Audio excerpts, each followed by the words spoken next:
وأحسن منك لم تر قط عيني وأجمل منك لم تلد النساء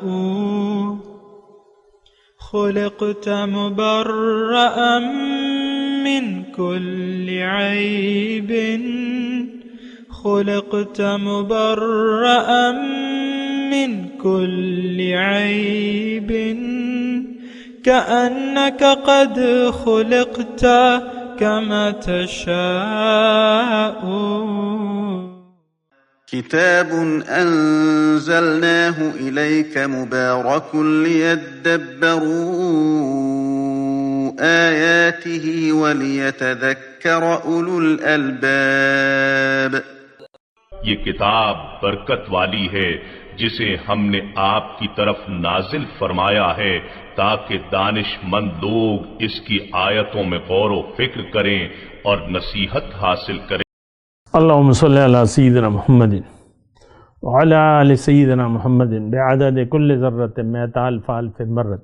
سامعین و ناظرین کرام، السلام علیکم ورحمۃ اللہ وبرکاتہ. سامعین کرام، سورہ عنکبوت درس کا نمبر 1856، آیت 42 سے 44. آج کا موضوع، کیا ہم دنیا کے دھوکے کا شکار ہو چکے ہیں؟ اس کے ساتھ آج کے سبق کا آغاز کرتے ہیں. سب سے پہلے گزشتہ سبق کا اعادہ ہوگا. اعوذ باللہ من الشیطان الرجیم. پناہ مانگتا ہوں میں اللہ کی شیطان مردود سے. بسم اللہ الرحمن الرحیم. شروع اللہ کے نام سے جو بڑا مہربان نہایت رحم والا ہے. ان اللہ یعلم ما يدعون من دونه من شیء وهو العزیز الحکیم. یہ جس چیز کو خدا کے سوا پکارتے ہیں خواہ وہ کچھ ہی ہو، خدا اسے جانتا ہے اور وہ غالب اور حکمت والا ہے. سامعین کرام، سورہ عنکبوت آیت نمبر 42. ان اللہ یعلم ما یدعون من دونہ من شیء وهو العزیز الحکیم. بے شک اللہ تعالیٰ جانتا ہے جسے وہ اس کے سوا پکارتے ہیں. وهو العزیز، حالانکہ وہ غالب ہے اور حکمت والا ہے. وَتِلْكَ الْأَمْثَالُ نَضْرِبُهَا لِلنَّاسِ، اور یہ مثالیں ہم لوگوں کے لیے بیان کرتے ہیں. وَمَا يَعْقِلُهَا إِلَّا الْعَالِمُونَ، اور انہیں وہی سمجھتے ہیں جو علم والے ہیں. خلق اللہ السماوات والارض بالحق، اللہ تعالیٰ نے آسمانوں اور زمین کو ایک مقصد کے طور پہ بنایا ہے. ان فی ذالک لآیۃ للمؤمنین، بے شک اس میں نشانی ہے یقین کرنے والوں کے لیے. سامعین کرام، سارا مسئلہ جو ہے وہ یقین کا ہے. ہمارا یقین ظاہر پہ ہے، دنیا پر ہے. تو جبکہ قرآن ہمیں اللہ کی طرف بلاتا ہے اور اللہ کا سیدھا راستہ بتاتا ہے، وہ ہماری سمجھ سے بالا تر ہے. میں مسلمانوں کی بات کر رہا ہوں، یعنی ہم مسلمانوں کے لیے اللہ کا راستہ غیر اہم ہے. کیوں کہ ہم دنیا کے دھوکے میں آ گئے ہیں، دنیا کو ہم نے منزل بنا لیا ہے. ہم دنیا کو پکار رہے ہیں، جو آیت نمبر 42 ہے. 3 میں نے آیتیں آپ کے سامنے پڑھ کے سنائی ہیں، 42، 43، 44. سارا مضمون ایک ہی ہے. جو خاص طور پہ پہلے میں تذکرہ کروں گا آیت نمبر 44 کا. اللہ تعالیٰ نے اس میں فرمایا کہ دیکھو، یہ آسمان اور زمین میں نے ایک مقصد کے طور پہ بنائے ہیں، اور اس میں بہت بڑی نشانی ہے. اب نشانی کیا ہے؟ دیکھیں، نشانی سمجھنے کے لیے ہے.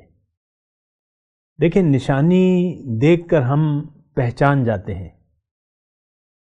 آپ کسی کو بھی یعنی ایک نشانی کے ذریعے متوجہ کرتے ہیں. نشان، اس بات پہ تھوڑا سا غور کریں. بات بہت سی بہت آسان ہے لیکن وہ سمجھنے والی ہے. آپ ایک سفر کر رہے ہیں، اس پر کوئی سنگ میل ہوتا ہے تو وہ ایک نشان ہوتا ہے، اس پہ لکھا ہوتا ہے کہ بھئی یہ فلاں جگہ ہے، فلاں جگہ ہے۔ آپ کسی اجنبی سے ملاقات کرنے والے ہیں، اجنبی سے، تو اجنبی پھر آپ کہتے ہیں کہ بھئی مجھے کوئی نشانی بتاؤ اپنی، تو وہ کہتا ہے میں نے یعنی لال رنگ کی ٹوپی، مثال کے طور پہ لال رنگ کی ٹوپی پہنی ہوگی، تو آپ نشانی دیکھ کے اس آدمی کو پہچان جاتے ہیں۔ دیکھیں یہی ساری باتیں ہیں، لیکن آپ دیکھیں یہ کائنات جس میں ہم رہ رہے ہیں، یہ اس کی پیدائش جو ہے یہ ایک بہت بڑی نشانی ہے۔ اس سے ایک تو اللہ کا پتہ چلتا ہے کہ اس کو پیدا کس نے کیا ہے، پھر آپ کو یعنی اس نشانی کو لے کر جب آپ یہ جانتے ہیں، تھوڑی توجہ سے میری بات سنیں، جب آپ یہ جان جاتے ہیں کہ یہ ساری کائنات تو اللہ تعالیٰ نے میرے لیے بنائی ہے اور میرے سامنے جھکی بھی ہے اور مجھے فائدہ دے رہی ہے، میری اس بات کو آپ سمجھ رہے ہیں؟ ساری کائنات وَسَخَّرَ لَكُم مَّا فِي السَّمَاوَاتِ وَالْأَرْضِ، اللہ تعالیٰ نے قرآن میں فرمایا یہ ساری زمین میں نے تمہارے فائدے کے لیے مسخر کر دی ہے، جو کچھ آسمانوں اور زمینوں میں ہے۔ آپ دنیا ہی کو لے لیں، یعنی دنیا میں تو چلو دنیا کے یہ سورج ہے سب سے بڑی علامت جو ہے، جو رات اور دن جس کی وجہ سے آتے ہیں، لیکن آپ دنیا کو دیکھ لیں، اشرف المخلوقات ہمیں کہا جاتا ہے، اور لگتا یوں ہی ہے۔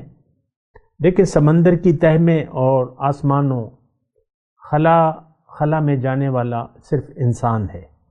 انسان کو اللہ تعالیٰ نے ہمیں یعنی جتنی عقل دی ہے اتنی کسی کو نہیں دی، اور پھر جو اختیار اللہ تعالیٰ نے دیا ہے، اختیار کس چیز کا؟ کہ تم اپنی عقل سے کچھ سوچ سمجھ سے کام لو اور پھر آگے بڑھو۔ یہاں کیا ہے؟ لآیۃ للمؤمنین، اور اس سے اگلی جو آیت ہے وہ کیا ہے؟ وما یعقلها الا العالمون، جو جانتے ہیں، جو علم سے کام لیتے ہیں۔ تو دیکھیں مضمون بڑا گہرا ہے لیکن بہت آسان بھی ہے۔ ہم لوگ تو اندھے بہرے ہو کے، سچی بات ہے، یہ زندگی گزار رہے ہیں اندھے بہرے ہو کے، اور ہمارے بارے میں تو اللہ تعالیٰ نے سورہ بقرہ میں فرمایا ہے سمن بکمن عمیٌ، گونگے ہیں، اندھے ہیں اور بہرے ہیں۔ کون؟ یہ آج کا مسلمان۔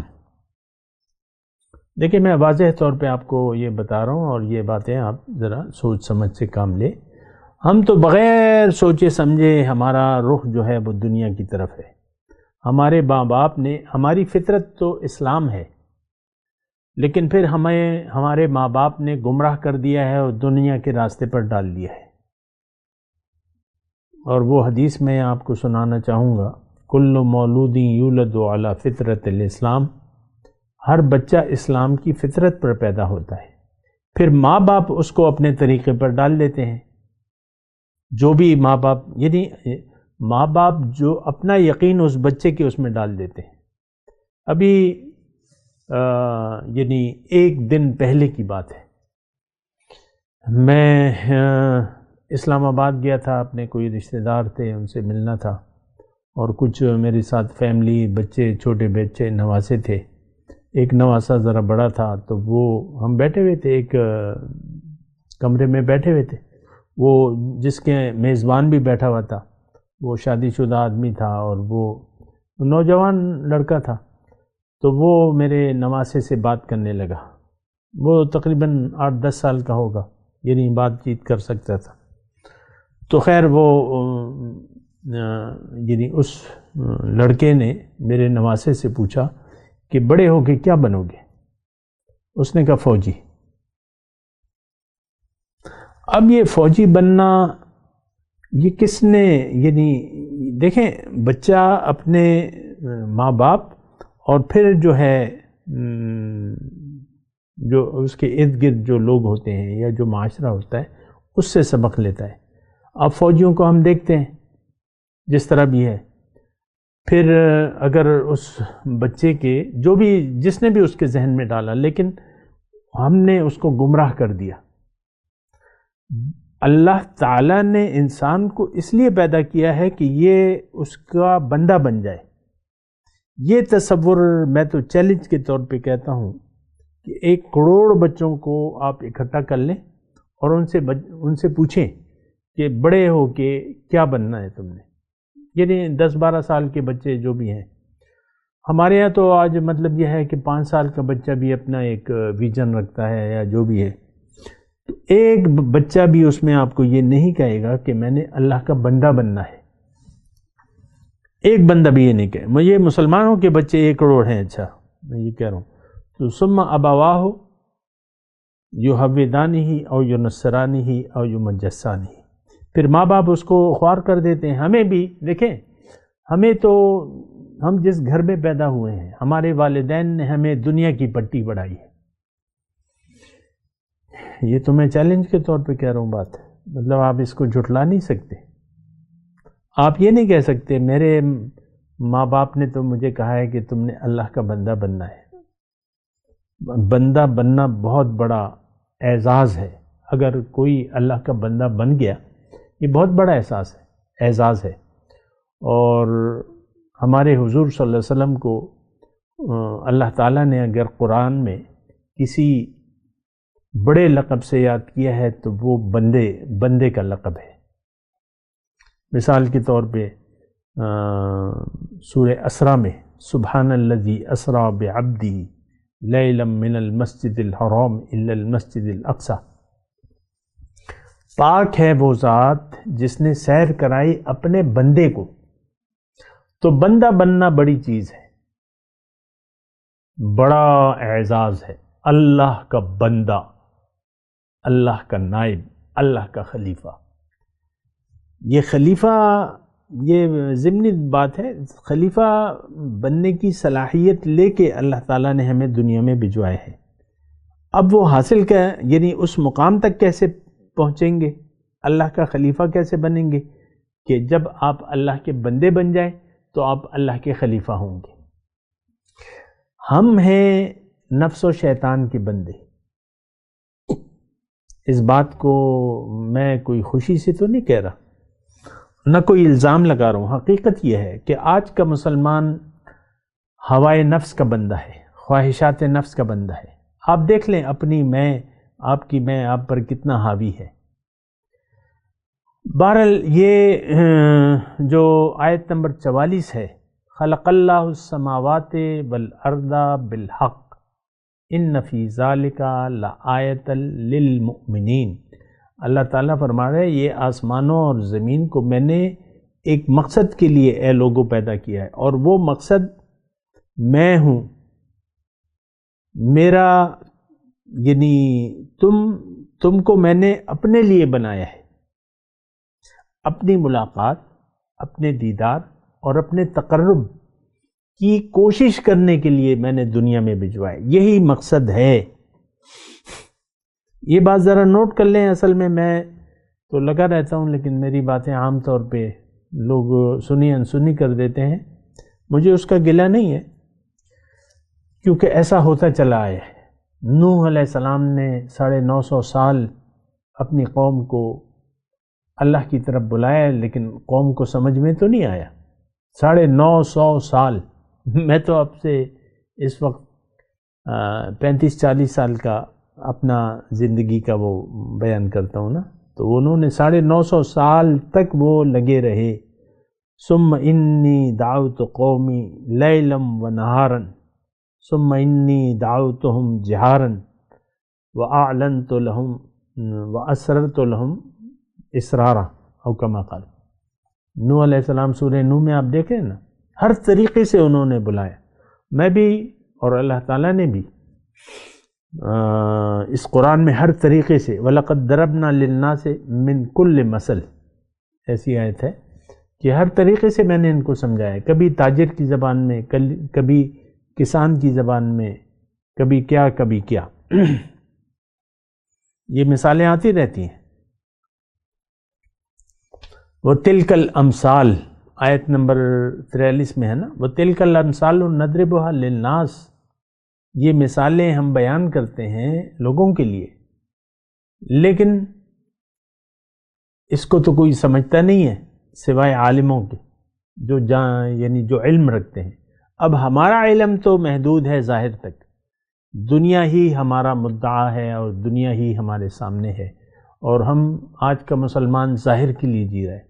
دیکھیں اس بات کو ذرا محسوس کریں، میں آپ سے بار بار کہہ رہا ہوں کہ اس بات کو، اپنی گمراہی کو محسوس کریں۔ جب تک آپ یہ محسوس نہیں کریں گے کہ میں نے راستہ بدل لیا ہے یا میں راستہ بھٹک گیا ہوں یا گئی ہوں، تو اس وقت تک آپ سیدھے راستے کی تلاش بھی نہیں کریں گے۔ آج کا مسلمان بھٹکا ہوا ہے، اللہ اس کی منزل نہیں ہے۔ ہم نے دنیا کے دھوکے میں آ کے ظاہر کو منزل بنا لیا ہے، اب ظاہر ہی ہمارا مدعا ہے۔ یہ تو میں بڑی واضح طور پہ آپ کو کہہ رہا ہوں، اس حقیقت کو آپ جھٹلا نہیں سکتے۔ آپ یہ نہیں کہہ سکتے کہ میرا مدعا اللہ ہے، ظاہر نہیں ہے، آپ یہ نہیں کہہ سکتے۔ یقیناً ہمارا مدعا آج کا مسلمان جو ہے، اس کا مدعا تاریکیاں ہے، ظاہر ہے، باطل ہے، یہ باطل کا پرستار ہے، یہ طاغوتی قوتوں کے زیر اثر چلا گیا ہے۔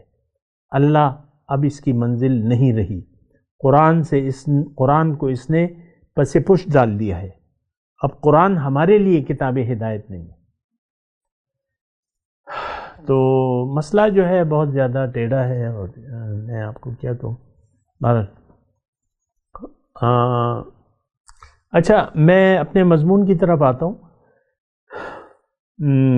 ان اللہ یعلم ما یدعون من دونہ من شیء، گزشتہ سبق میں بھی اس پہ میں نے بات کی تھی اور تھوڑی سی بات رہ گئی تھی، لیکن میں دوبارہ خلاصے کے طور پہ آپ کو کہہ رہا ہوں کہ اللہ تو جانتا ہے، لیکن آپ نے اپنا، یعنی ہم لوگ سوئے ہوئے ہیں، ہم زندگی ایسے گزار رہے ہیں گویا کہ ہم جو کر رہے ہیں یا جو مقاصد باطلہ ہم نے بنائے ہوئے ہیں اس سے اللہ کا کوئی سروکار نہیں ہے۔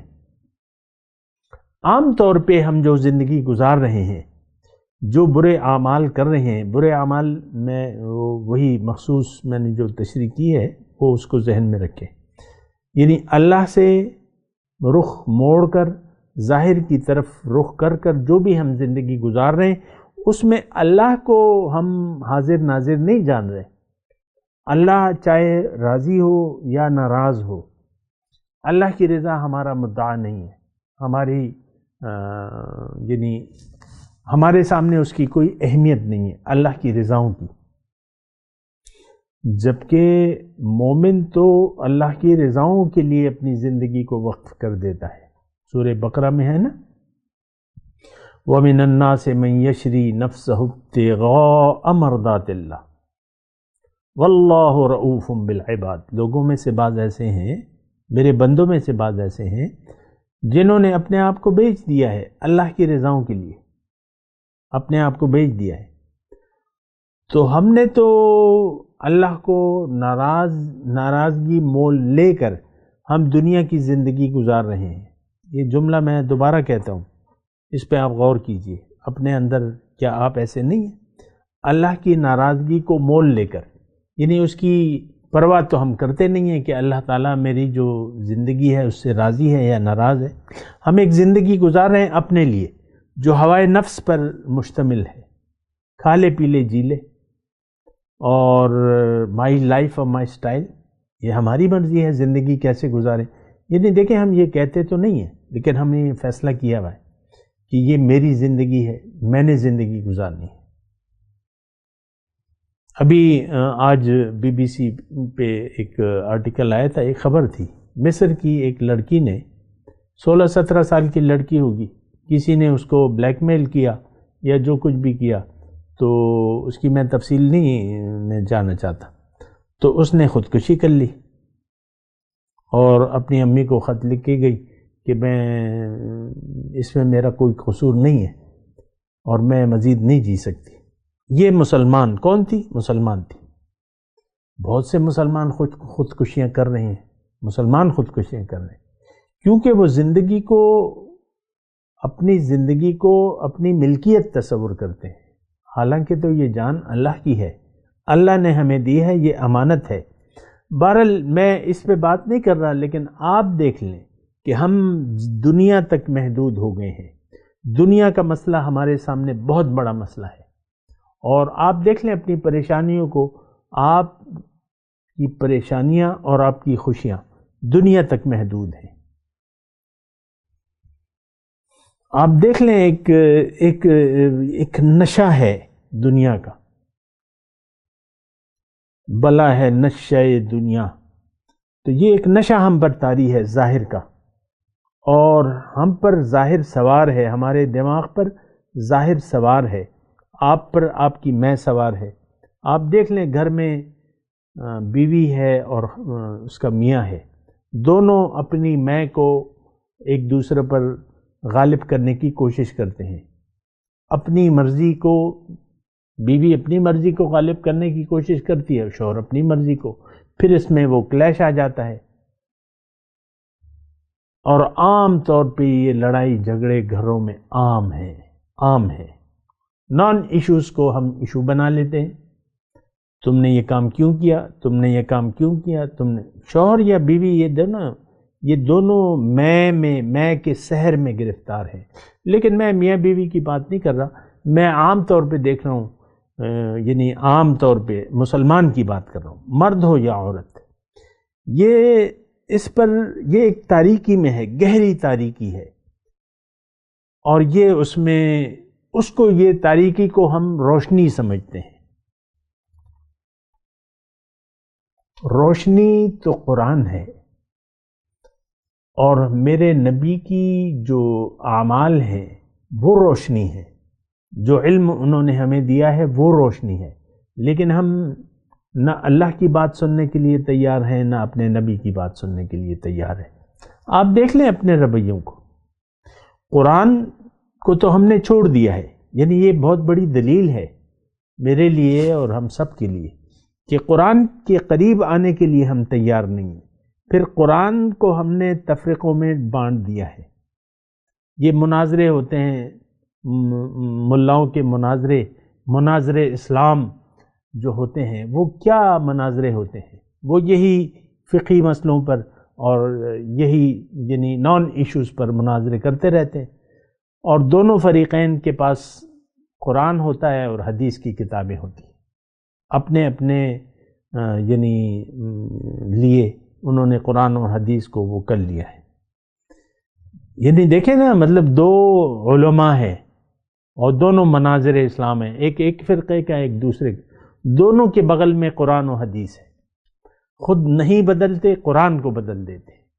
قرآن سے یہ تو آپ کو معلوم ہے یا نہیں ہے، بہرحال میں اس بحث میں زیادہ نہیں جاؤں گا، لیکن بات تو عوام کی کر رہا ہوں، میں آپ کی بات کر رہا ہوں، میں علماء کی بات نہیں کر رہا،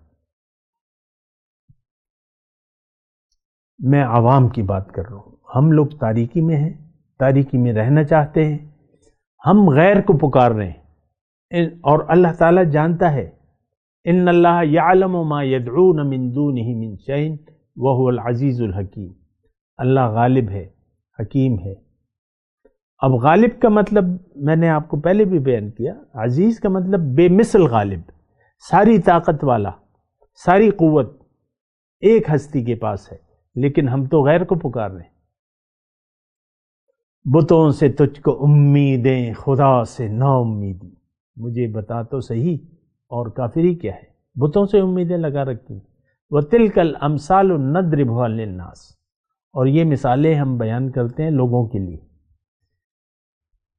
لیکن اس کو کوئی جانتا تو نہیں ہے سوائے عالموں کے۔ اور ہم تو دیکھیں، عالم کا مطلب کیا ہے؟ جو حقیقت کو جانتا ہو۔ یعنی یہ قرآن میں تو بہت سی مثالیں اللہ تعالیٰ نے بیان کی ہیں، لیکن اس کو تو ہم جانتے تک نہیں ہیں۔ ابھی ایک مثال گزری، مثل الذین اتخذوا من دون اللہ اولیاء کمثل العنکبوت، تو یہ مثال تو ہماری سمجھ میں نہیں آتی۔ یہ مکڑی کے گھر، ہم نے یہ میں نے اللہ کی عطا سے اس کے بارے میں بتایا بھی ہے، ہم نے ارد گرد اپنے مکڑی کے گھروں کو بڑا مضبوط تصور کرتے ہیں.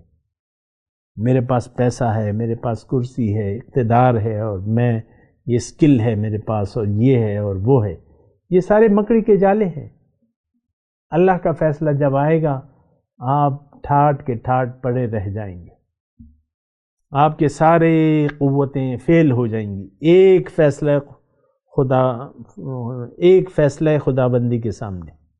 آپ کی کچھ بھی نہیں چل سکے گی، آپ بے بس ہو جائیں گے. یہ میرے الفاظ ہیں لیکن یہ ایک حقیقت ہے. کچھ بھی کام نہیں آئے گا. آپ نے جس پر بھروسہ کیا ہوا ہے، جو چیز بھی ہے، یہ مکڑی کا جالا ہے، عنکبوت کا جالا ہے. آپ نے تانے بانے یہ تو بنے ہوئے ہیں. یہ تو دیکھیں میں الفاظ کہہ رہا ہوں لیکن یہ مجھے معلوم ہے کہ لوگوں کا ظاہر پر بڑا بھروسہ ہے، بڑا اعتماد ہے، بڑا بھروسہ ہے، ہم سب کا ہے تقریباً. تو نہیں، اصل طاقت اللہ کی، اصل جو فیصلہ جو اللہ تعالیٰ چاہتا ہے وہ ہوتا ہے. آپ جو چاہیں گے وہ نہیں ہوگا.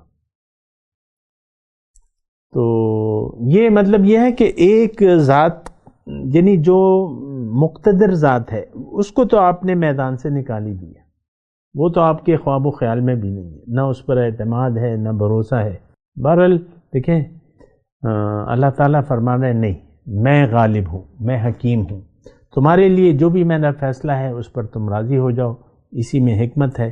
میری بندگی اختیار کر لو، میرے راستے پر چلو، مجھے منزل بنا لو، غیر کے دھوکے میں نہ ہو. اللہ کے سوا کوئی چیز ایسی نہیں ہے جو آپ کو نقصان یا نفع دے سکے اللہ کے حکم کے مقابلے میں. یہ بات نوٹ کر لیں. بہرحال 21واں پارہ شروع ہوگا انشاءاللہ. اگلے جو سبق ہے اس میں ہم کریں گے، لیکن ایک پارہ جو ہے ہم نے مکمل کر لیا 20واں. اور میں اللہ کا شکر ادا کرتا ہوں کہ اللہ تعالیٰ نے مجھے اس کے مضامین کو سمجھنے، بیان کرنے اور آپ کو سننے کی توفیق عطا فرمائی. اور اللہ سے دعا ہے کہ اسی طرح مجھے میرا سینہ اپنے کلام کے لیے کھول دے اور مجھے بیان کرنے کی بھی طاقت دے. اللہ سے دعا ہے. اور بہرحال آپ لوگ جو ہیں جو باقاعدگی سے سنتے ہیں ان سے میں یہ کہہ رہا ہوں کہ یہ خوشی کی بات ہوتی ہے. لیکن 30 پارے ہیں تو ایک خوشی کی بات ہوتی ہے. تو اس اپنے اپنے طور پر آپ لوگ اپنے اپنے گھروں میں کچھ نہ کچھ اہتمام کریں، کچھ خوشی. اور کیونکہ یہ بہت بڑی نعمت ہے. جو باقاعدگی سے سننے والے ہیں میں ان کو کہہ رہا ہوں. اور اللہ تعالیٰ نے قرآن میں فرمایا قل بفضل اللہ وبرحمتہ فبذلک فلیفرحوا هو خیر مما یجمعون. میں تلاوت کرتا ہوں، میرے ساتھ دہرائیے. اعوذ باللہ من الشیطان الرجیم، بسم اللہ الرحمن الرحیم. ان اللہ یعلم ما یدعون من دونہ من شیء وہو العزیز الحکیم. وَتِلْكَ الْأَمْثَالُ نَضْرِبُهَا لِلنَّاسِ وَمَا يَعْقِلُهَا إِلَّا الْعَالِمُونَ. خَلَقَ اللَّهُ السَّمَاوَاتِ وَالْأَرْضَ بِالْحَقِّ إِنَّ فِي ذَلِكَ لَآيَةً لِلْمُؤْمِنِينَ. اب ان آیت کی تلاوت اور ترجمہ. اعوذ باللہ من الشیطان الرجیم. پناہ مانگتا ہوں میں اللہ کی شیطان مردود سے. بسم اللہ الرحمن الرحیم. شروع اللہ کے نام سے جو بڑا مہربان نہایت رحم والا ہے. ان اللہ یعلم ما یدعون من دونہ من شیء وہو العزیز الحکیم.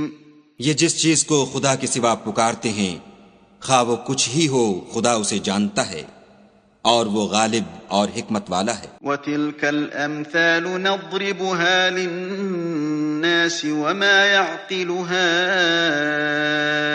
إلا العالمون. اور یہ مثالیں ہم لوگوں کے سمجھانے کے لیے بیان کرتے ہیں اور اسے تو اہل دانش ہی سمجھتے ہیں. خلق الله السماوات والأرض بالحق إن في ذلك لآية للمؤمنين.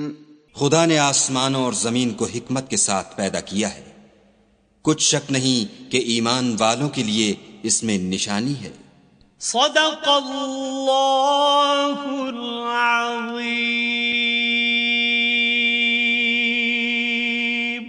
اس کے ساتھ ہی آج کے درس کا وقت اختتام کو پہنچا.